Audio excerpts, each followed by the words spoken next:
going to be showing you how to screen record on your MacBook.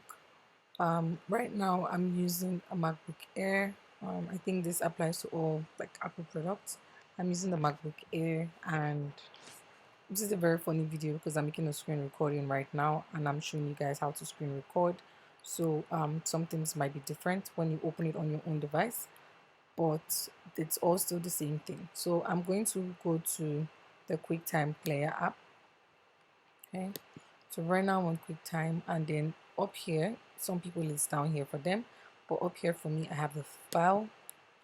I'm going to click on file. New movie recording is for people who use their computer as a monitor for when they're doing like videos, they want to see what they look like, then you use the new movie recording.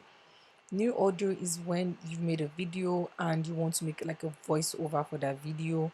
You make a recording here and then you can use it as a voiceover. Okay, now this is new screen recording. Here you're going to record your entire screen, like what you're doing right now or what I'm doing right now.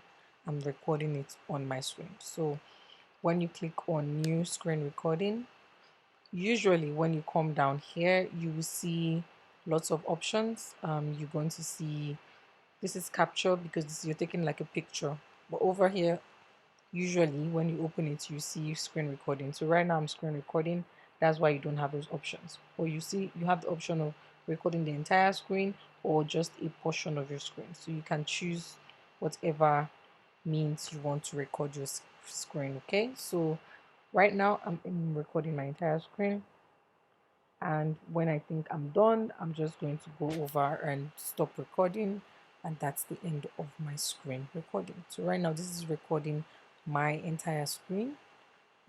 So yeah, very simple, easy trick if you want to show people like a website or something on your computer. You can use this and insert it in your video. Okay, thank you guys for watching.